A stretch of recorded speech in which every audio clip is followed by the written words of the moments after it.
The fear among Jews in this country is palpable right now. Jews have seen this before. We've saw it in Germany. We never thought it would happen here. That anti-Zionism is the new form of anti-Semitism. This is exactly what we're seeing right now on college campuses. Jewish students are demanding action from Washington. They say they're living in fear. We know that there are student organizers who have spewed anti-Semitism on our campus. They're claiming they're running it because of the people of Gaza. No, they were praising the slaughter of Jews. There is no place on any campus in America, any place in America, for anti-Semitism or hate speech or threats of violence of any kind.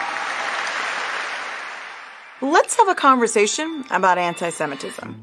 Since October 7th, the story that has remained consistent and constant in the U.S. press, perhaps more than the bombardment, starvation, and devastation of Gaza, has been about what has been characterized as a plague of anti-Semitism gripping U.S. campuses.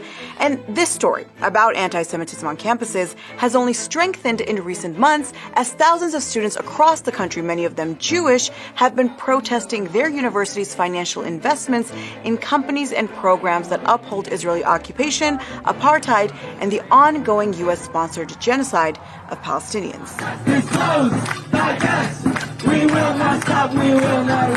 The political and media lamentations of anti-Semitism only increased as university administrators, under pressure from politicians and powerful donors, unleashed swarms of police on pro-Palestinian students and faculty alike, beating and arresting them, which has created a narrative dissonance. There's what we are seeing, which is this violence against anti-genocide pro-Palestinian students. From Columbia to University of Texas in Austin to the University of Virginia, today, police acted fast, aggressively cracking down on these pro-Palestinian student protesters. And then there's what we're being told, that Jewish students are feeling unsafe on campuses. Is the threat so real and so present you just had to leave?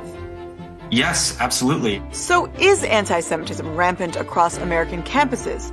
Or is that a cynical narrative manufactured to distract from the ongoing U.S.-sponsored Israeli atrocities in Gaza and the plummeting support for Israel among young Americans? Immediately, a number of the country's billionaires allied together to publicly name and shame the students who had signed the letter and ensured that they and any other student who shared these views would be unemployable. Those first 10 days following October 7th set the stage for not only how students protesting Israeli occupation, apartheid, and bombardment would come to be characterized, but also what role universities and their administrators would play. And it set the stage for what would become the dominant discourse, the primary conversation in this country as Israeli bombardment claimed tens of thousands of Palestinian lives. After 7 days of airstrikes, Israel's bombardment of the Gaza Strip has killed 1,900 Palestinians. 324 of them were killed in the past 24 hours. Over the course of, going on close to 120 days now, over 27,000 Palestinians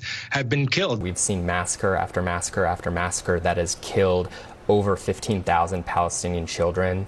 We've seen over 36,000 Palestinians be killed in the last 8 months. Almost every single day over 9 months, there has been a new story about anti-Semitism, specifically on campuses, making it the bigger conversation than the brutal U.S.-sponsored Israeli genocide of Palestinians. Instead of focusing on Israeli war crime after war crime, the U.S. news media, in alignment with well-funded, well-positioned pro-Israel groups and individuals, manufactured a story that, while focused on campuses, made any and all protests and critiques of Israel into anti-Semitism.